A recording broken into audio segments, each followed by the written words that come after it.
This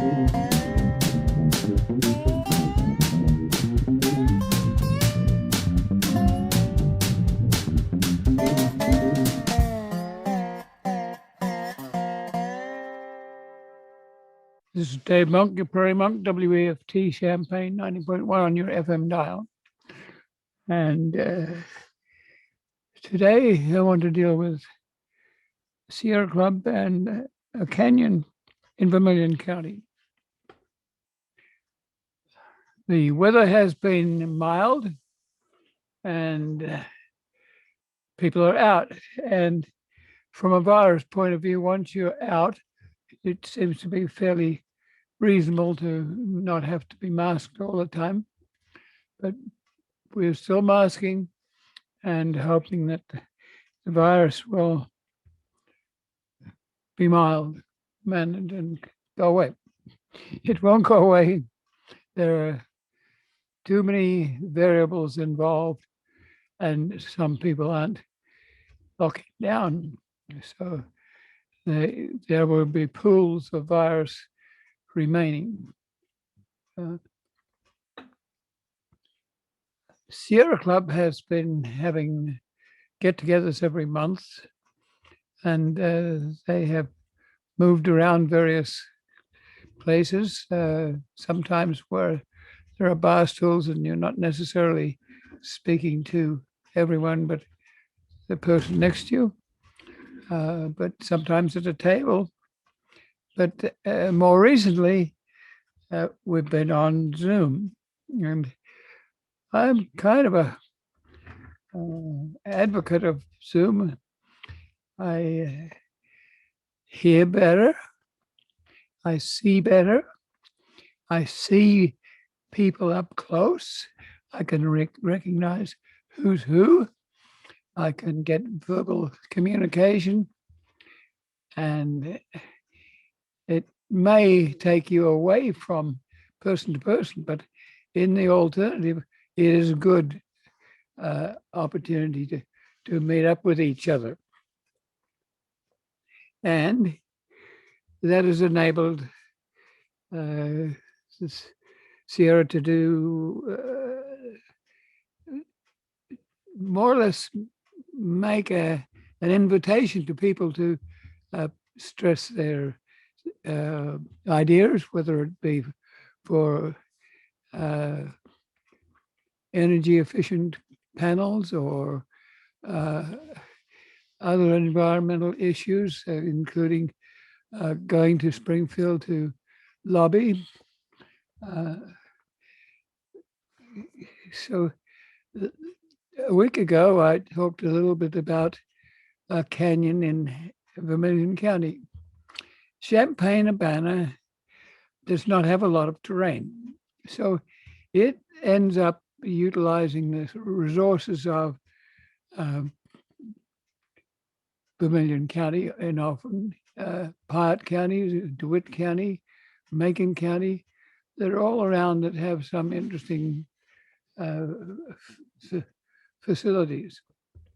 But Vermilion County has been interesting, and many Champaign-Urbana people have weekend homes over there and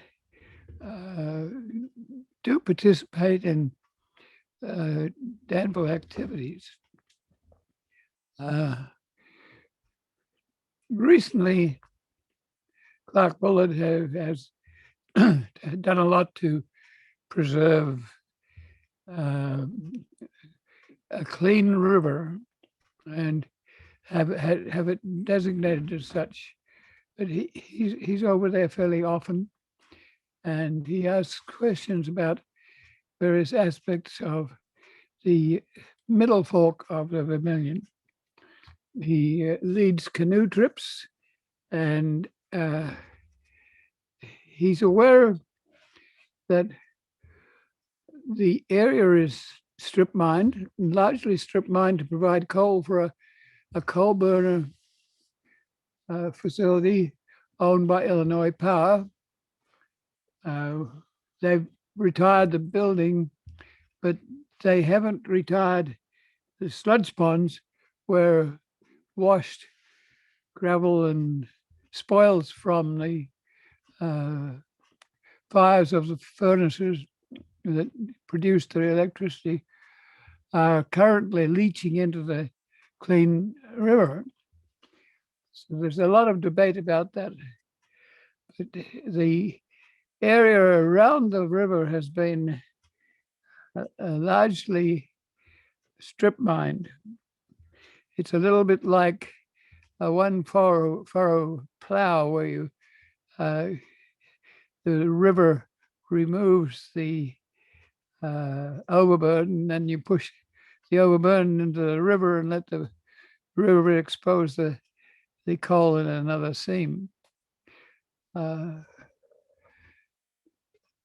on, it was deep mining, pit mining, and after a while, it became strip mining.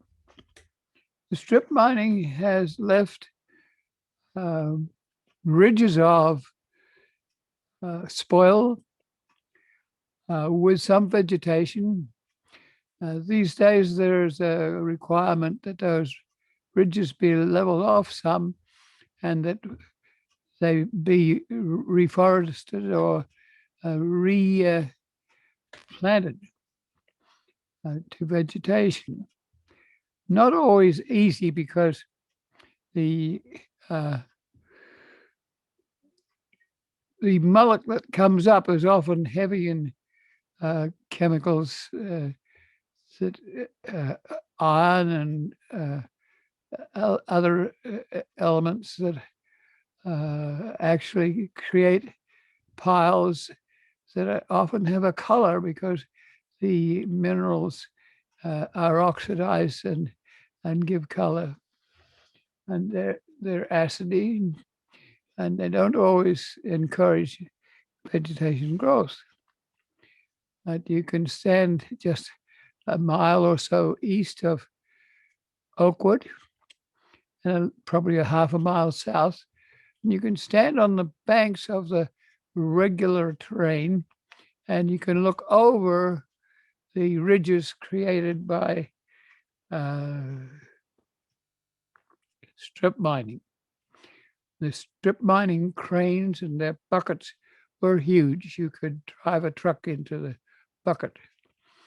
And you could see this operation going just a few years ago.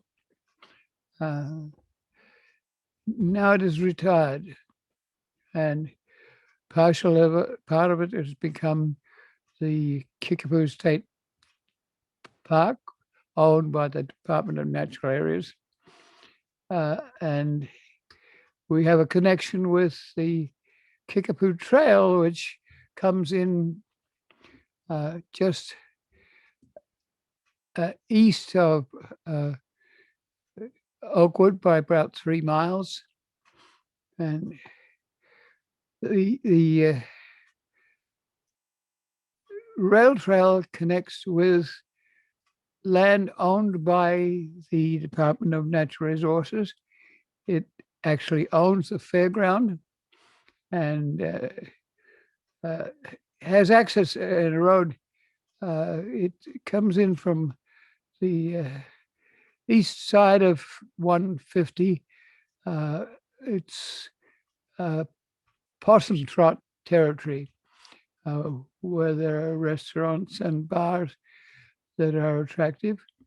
And at that point, you can come in by the Department of Transportation Road and access the Kickapoo State Park. It has been closed for many years, so you had to go elsewhere to get in. But now it's logical to open it. There's also an alternate little loop where you can go under the railroad line and encounter a spring that is there and a little bit of hilliness and a different experience. Other parts of that area are fill from mining and from strip mining.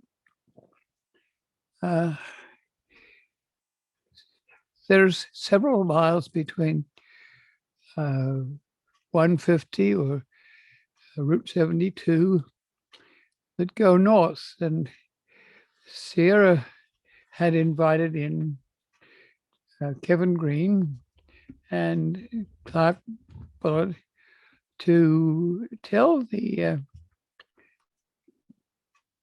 participants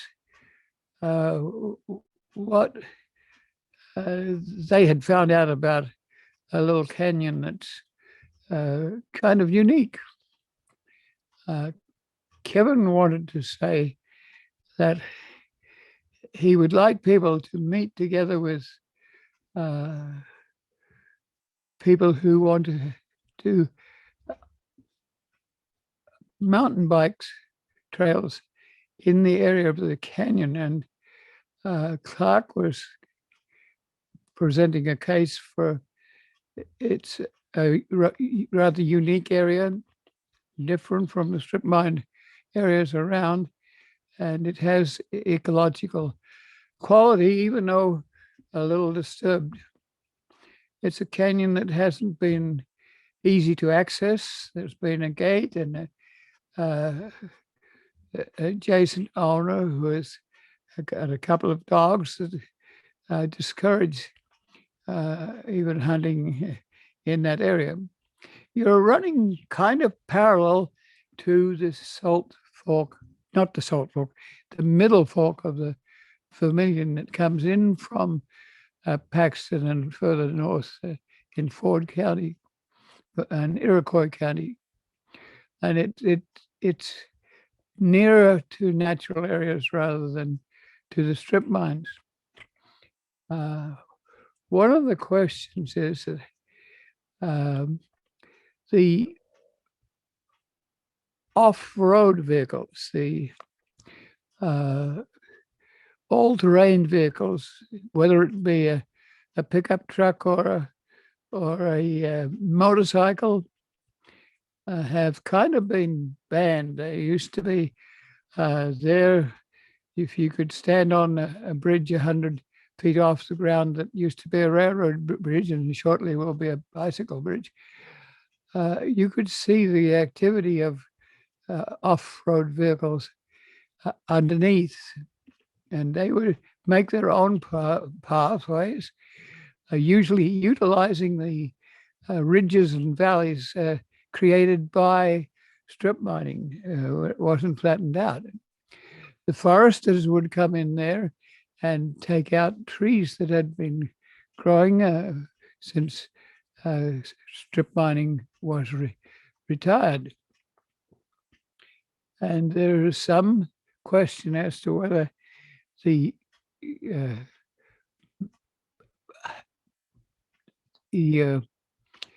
off-road bicycles, mountain bicycles, which had a hard time with motorized motorcycles, especially, because they could pop over one of those hills and there'd be a conflict.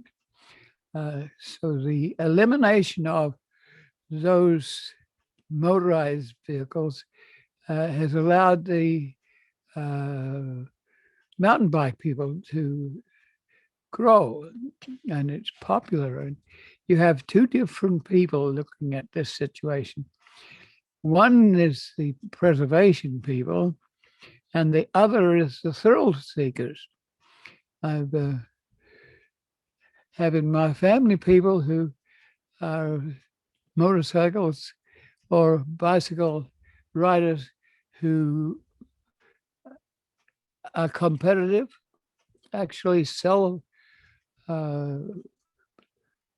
lugged tire motorcycles, and it's a very different way of life. The thrill seekers are looking for valleys and hills, which a canyon supplies, and they're looking for that same sort of thrill with strip mines. And in the past, the off-road bicycles have been further south. Now they're moving north.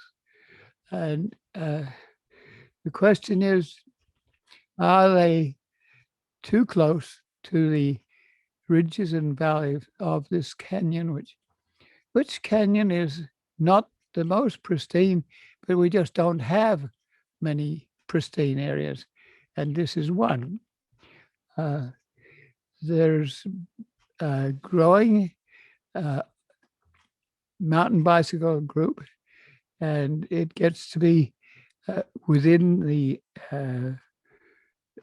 area of East Central Illinois, but then it gets to be further than that, and it gets to be national and sometimes international.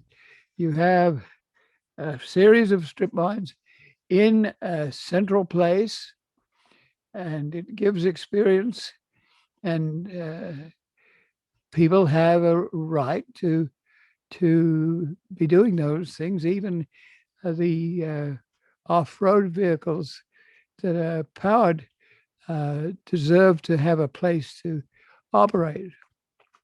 So one of the secondary questions here is, can you allow the recreational people and the biologists to get together and come from north, south, kind of parallel to the river and across the strip mines down to 74, which is a major highway, and then across 150, which is a highway before there was a 74, and even further south, where the Middle Fork joins with the Salt Fork coming in from Champaign, Urbana, and creating a Vermilion River, which is added to by a North Vermilion River, and eventually goes out as the Wabash into the Ohio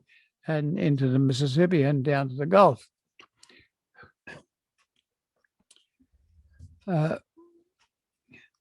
Kevin was wanting to say that he wished that the Sierra Club and other people who are interested in the nature of the area would get together with the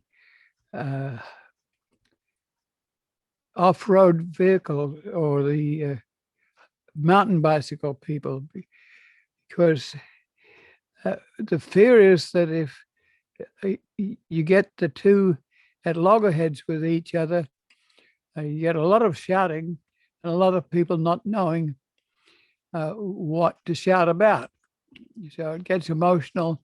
And once you have negativity in there, it gets very hard to do a cooperative thing. So Kevin says, as a member of the Vermilion County Board, and he's done an awful lot to work with the Vermilion County Conservation District and with the Farm Bureau, and he's a long-term farmer, and he also trains people to do scuba diving. So Kevin has a lot of sensitivity about this, and he wants to suggest that we should know more about what we might be talking about. The Department of Natural Areas is in control of this area, and it has done so to augment the clean river that's designated, and they have worked with the Natural History Survey to some extent to guesstimate whether there's any endangered species or large trees that might be in the way. The rules of the game are that if there's a substantial tree, you go around it, not through it. The trails are designed for one way. The hikers, on the other hand, can go both ways, but they have to be careful when a bicycle comes by. The trail can be narrow enough that it doesn't spoil the vegetation on either side, the understory vegetation that comes out in spring, for instance, and some of it lasts through summer. We're hoping that the mountain bicycle people are sympathetic in a manner other than just thrills, that they might be a part of the biology. But there has not been a, say, a 10-year survey of the vegetation there. And already there are bicycle ways designated that run around this canyon, and all its entry ways that are smaller canyons, but it allows for some terrain that is difficult, a challenge to bicycles. Some people have to walk, and some people have to be passed. For instance, if you're in a valley and a bicycle is coming down there at a rapid rate, they're not likely to be able to stop if a hiker is in the way. So there has to be some research done on this. Firstly, to establish what species and where the trail can go. The general fear is that if you're close to the edge of the canyon, there's always the temptation to move over into it, because there is that thrill of going down the slope and up the other side. There's also even hikers will do that. I grew up with this sort of thing where if it was a nice muddy day, you could slide down the one slide and up somewhat on the other side, then find your way back.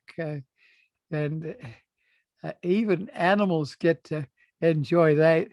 I just watched a video of a crow, and the crow would take something that it slid on up to the top of the roof and then jump on and slide down to the gutter.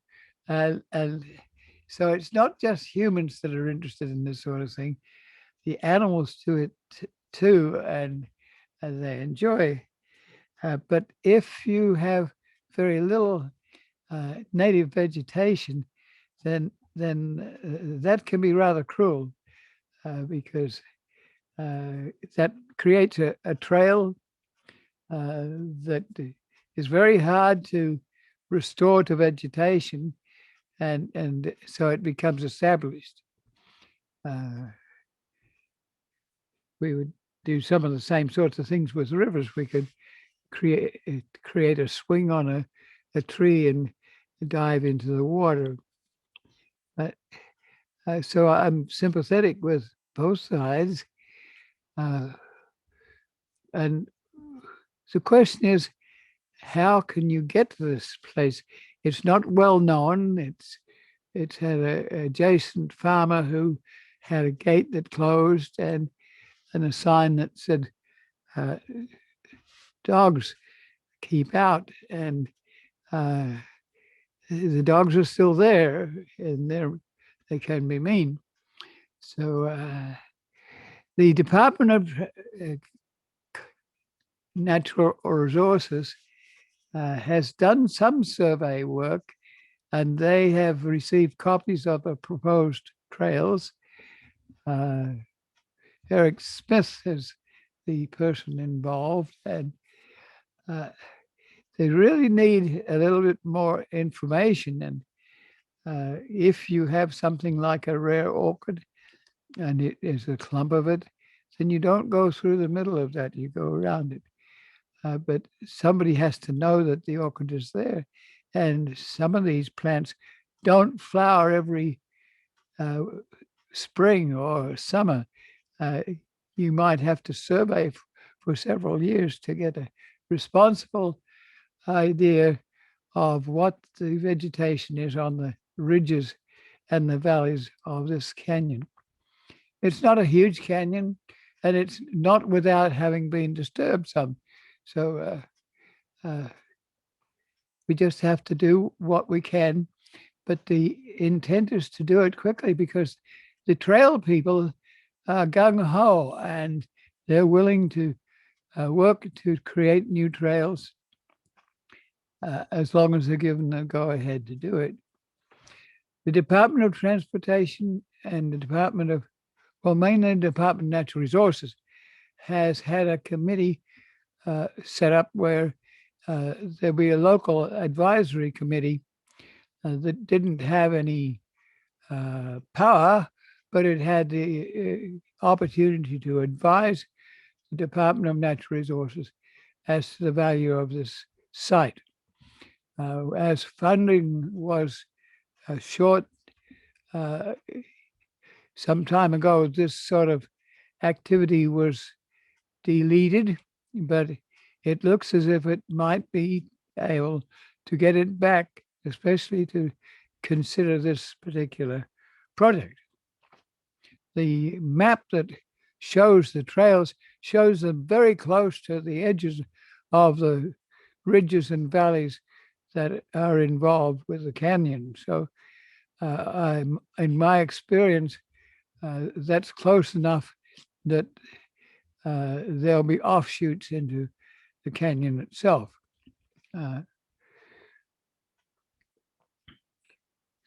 The Sierra Club has an alternate idea.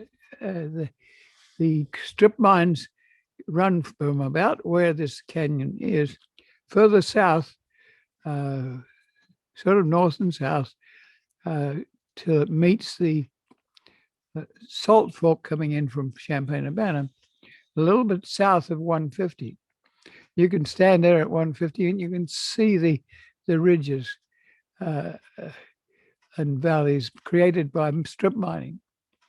The thought is that there should be a trail parallel to the Middle Fork that ran over these ridges and even around to places like Mission Field and the Pollywogs, where you can really experience strip mining. It's not without its underground geology.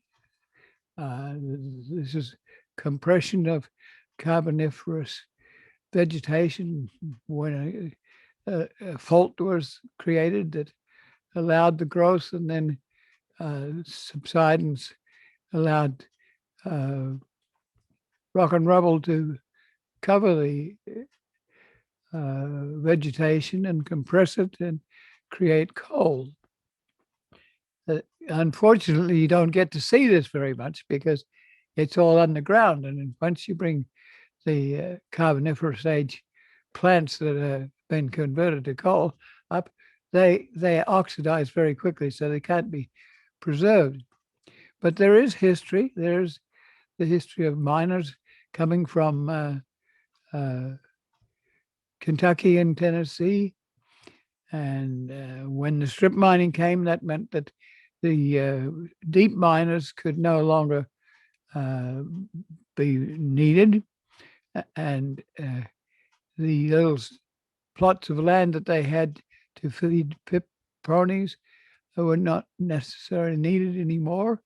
And the provision of pit props to keep the soil up in places was also not needed. So these people had to find other sites, and so you find 5-acre lots that are sales lots for cars, and there are factories, and some factories have done very well, and some have left town because they find overseas situations better and cheaper, and so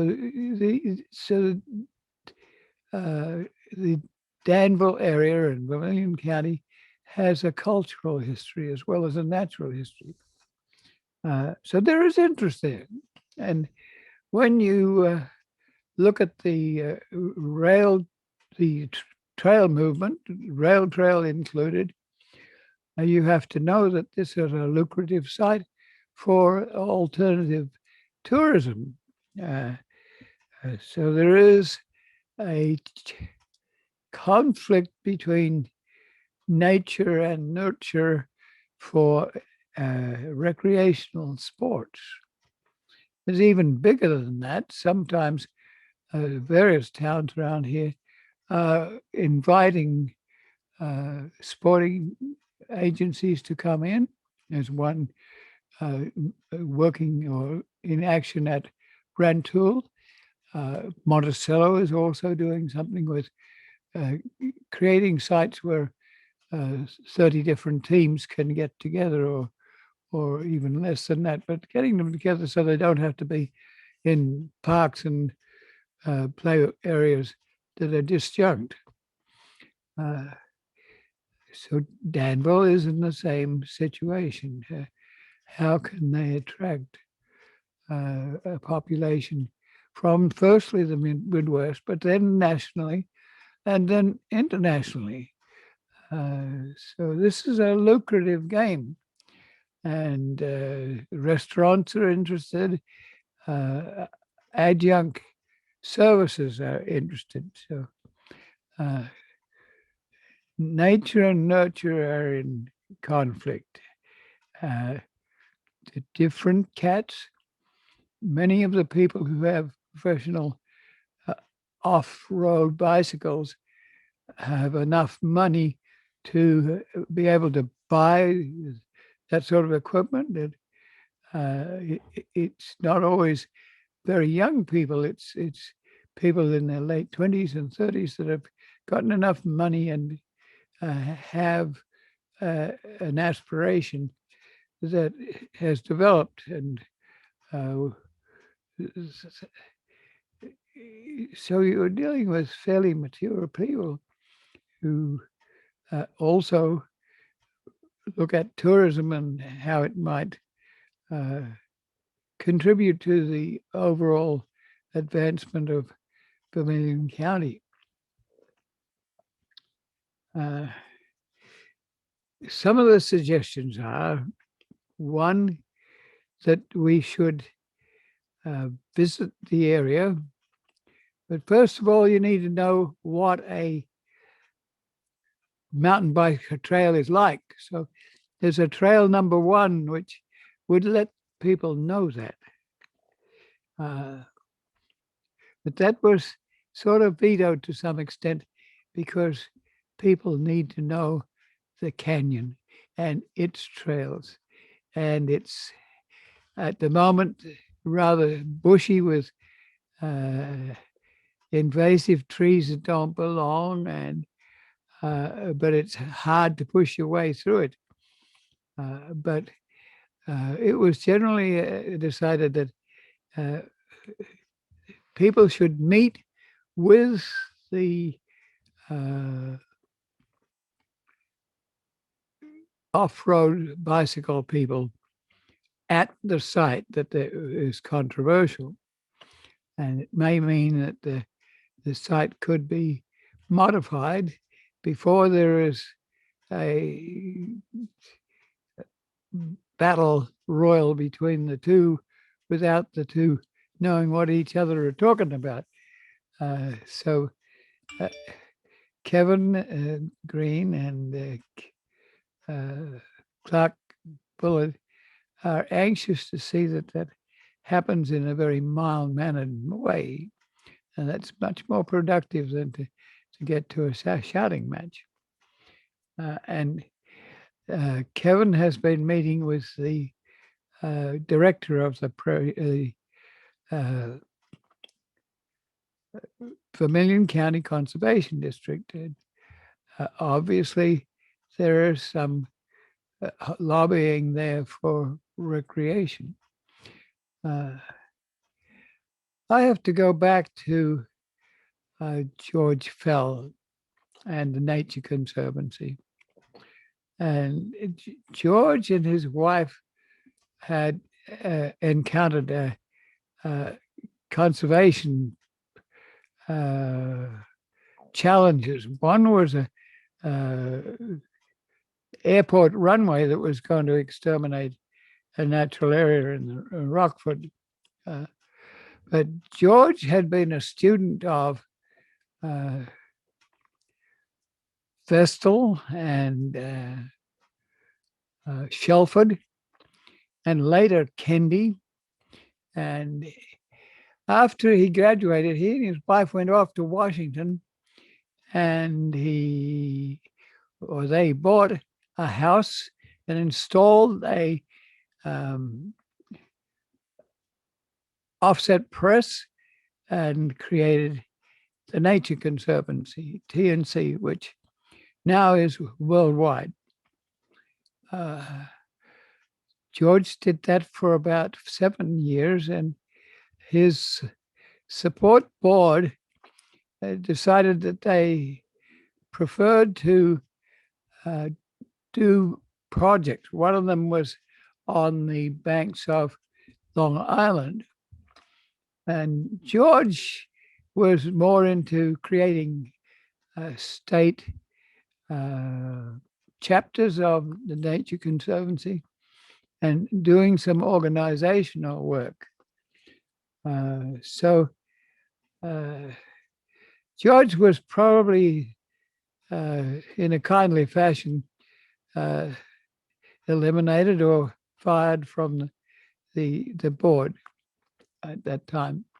He came back to Illinois and spent 23 years working with Illinois. And one of the bills he wanted to put through the legislature was a bill for forest preserves, so that forests didn't just get cut down willy-nilly. We don't have many. Champaign County had very few forested areas. And the counties around us are in the same boat. But the legislature was somewhat more interested in recreation. So the forest preserve has the dignity of being able to preserve a forest, but they also have to do recreational work. So after some time, George had established a research institute that was substantial, a Natural Land Institute. And he took the matter of preservation or the formalization of preservation a little further. He created the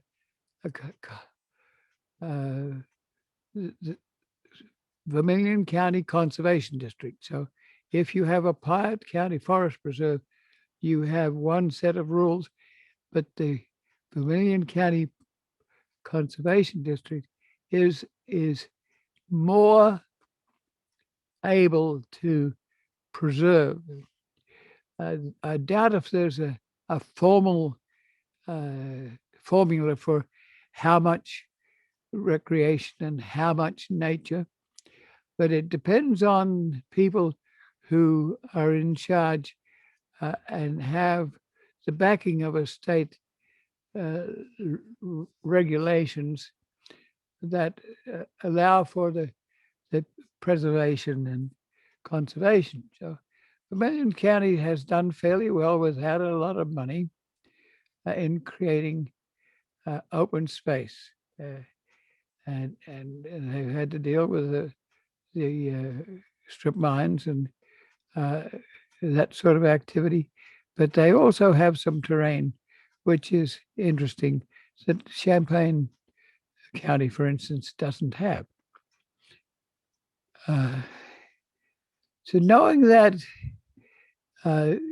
people like Clark Bullard have the backing of state regulations which support conservation. And it may be a small group. There's already groups that are over there doing battle with coal mining and doing battle with leachate from the now retired electric generator.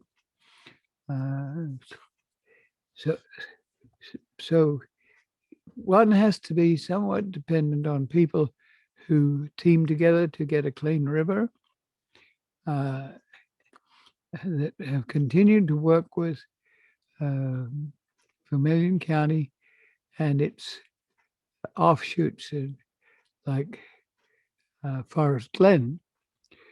A lot of volunteers and a lot of interest in Vermilion County, not necessarily coming from Champaign-Urbana, where there's a more serious involvement in preservation. The Jim Smith, along with McCollum, have written a book on canoeing. So there's been canoeing over there. There are A-frame houses here and there that are weekenders. There's 2 Jordan Creeks that provide interesting inflow into the Vermilion River. So I think it was concluded that there should be a meeting of people at the site, that there should be a meeting soon rather than later, because spring has sprung and very shortly the volunteers will be out there to create trails, and we don't want to see them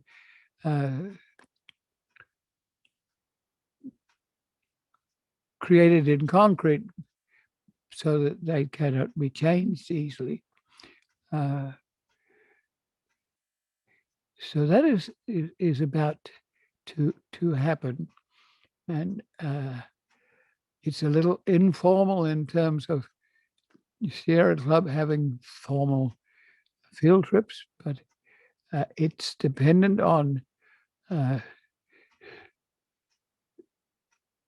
the weather and how easy it is for people to walk. Some people are retirees and find that sort of research a little challenging, including Kevin himself. But this ties into the Kickapoo Trail, the rail trail. It ties into Danville itself. An extension of the Kickapoo Trail goes into Danville. How do these things relate regionally? Do we have a regional planner who's interested in the relationship of one part of the community to another part of the community? I give credit to the planning people who do this sort of work. Could there be a meeting where you would have, it's called a charade, where you meet and then you go into retreats, 3 or 4 people at a time, and look at a certain aspect of the possibilities. There's also the need for finance to make this work. If you have a conservation district that doesn't have a lot of money, how do you do this? And who uses it? Is this people coming from Chicago or Indianapolis or St. Louis? It takes time and energy to make this work. It's not peculiar just to Vermilion County. There are a number of places that are expanding their sporting facilities. Monticello, as I have suggested, has got 30 acres that they hope will include enough sites for teams to be meeting together rather than in just young places. But then you have to relate that to the new suburbs which are surrounding, or the old town which is on the other side of the river and needs a connecting trail, which we already have. It's on Heartland Pathways ground, and it's been developed by the city. So there has to be some concern as to who provides the money, and sometimes it involves other agencies like EPA, the so environmental concerns, or EDA, which is ADA, which is disability people. And so, do we expect wheelchairs to go up and down valleys? How do these things mesh? And there are variances, but it often takes years to go through the variance and see what you can do. What I'm talking about is not peculiar to Vermilion County. We have it in Piatt County, and we have it in Champaign County. Rantoul is putting in a sporting complex.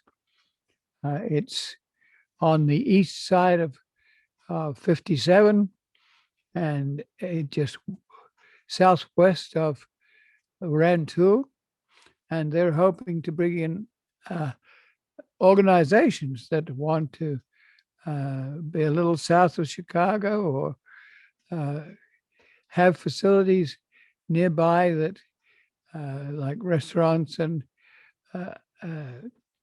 adjunct facilities. So Rantoul is into development of that site at the moment.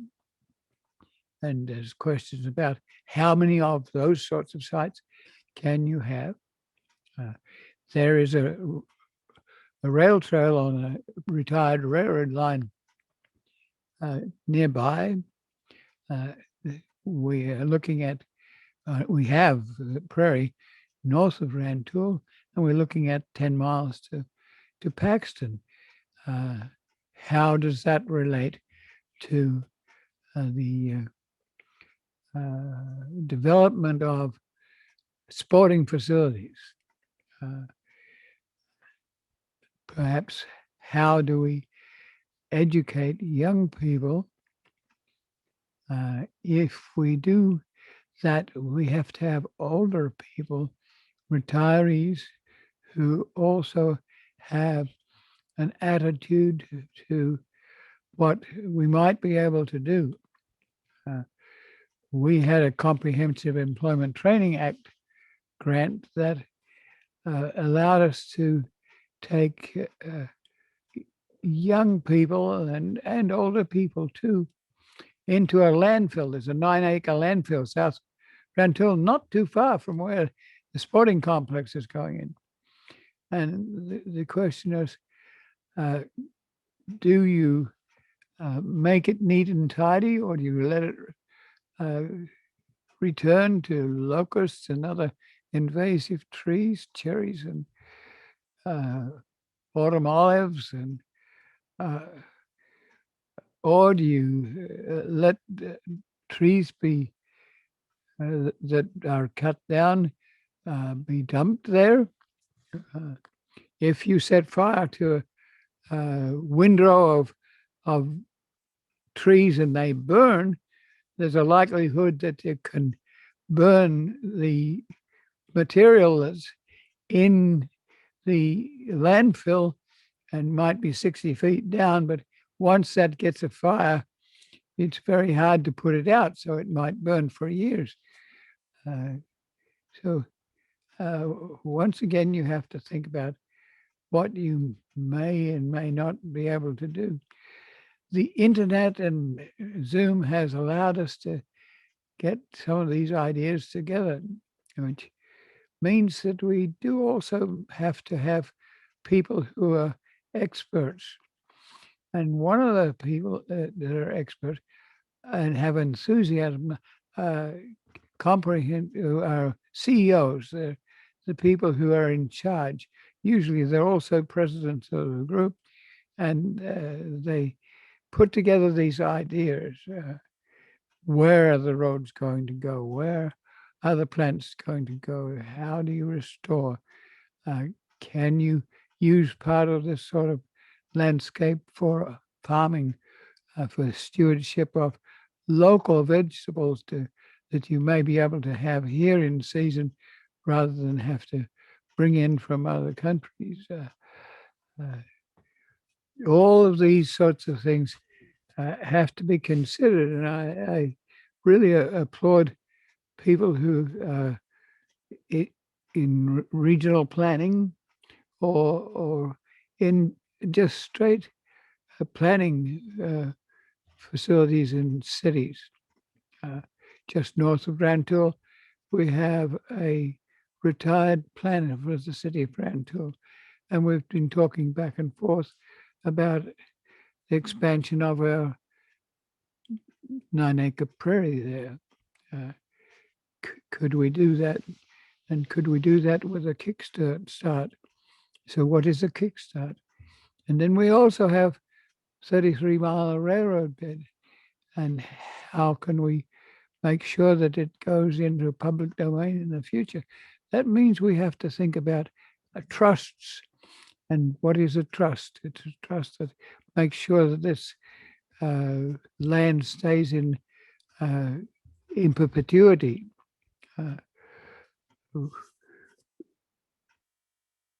One has to have lawyers that are specialists in trusts, lawyers that understand taxation of natural areas. You have to have people who are prepared to go to the state and work with groups such as the Illinois Environmental Council. You have to work with groups that are prepared to put money into some of this. It's seemingly a massive task, and it is. It can be costly to create a trail, for instance. We have 33 miles of trail potential, but we did that before there was ever a Rail Banking Act, which provided funds to use trails as an interim use so that the railroad corridors were left intact. And our railroad corridors are not likely to be reinstated at all. So, but we're near to a railroad museum, and we're working with a Champaign, Havana, and Western historic railroad bed. They have 4 miles of easement on Heartland Pathways, and our hope is that historic trains can come in from the Railroad Museum on what used to be the old Illinois Central tracks and come into Seymour, Bonneville, Staley, and Champaign, and perhaps downtown. So it takes people wandering around to have thoughts about these sorts of things. I have been wandering around the Canadian National just north of town because there's a dream that you might be able to put in a rail with trail from the Kickapoo Trail through to Champaign. And so how do you get across or under the heavily used Canadian National Railroad? There is a corridor under Washington Street, and then you can get onto what used to be called a Wabash line owned by Illinois Central and then transferred to Canadian National. And there's a venue site between State and Randolph Streets, which would be ideal for a number of different interests, including a visiting train. So you have to dream about these things. So we need people who have imagination, who go out there and think about what they might do in the future, and it might mean many generations in the future. We just sort out skeletons now. And so people who are quite amateur can ask these sort of questions and they can get answers. And sometimes the answer might be a negative as far as their first idea is concerned, but that might be a genuine answer. And you can't be too disappointed about that. So we're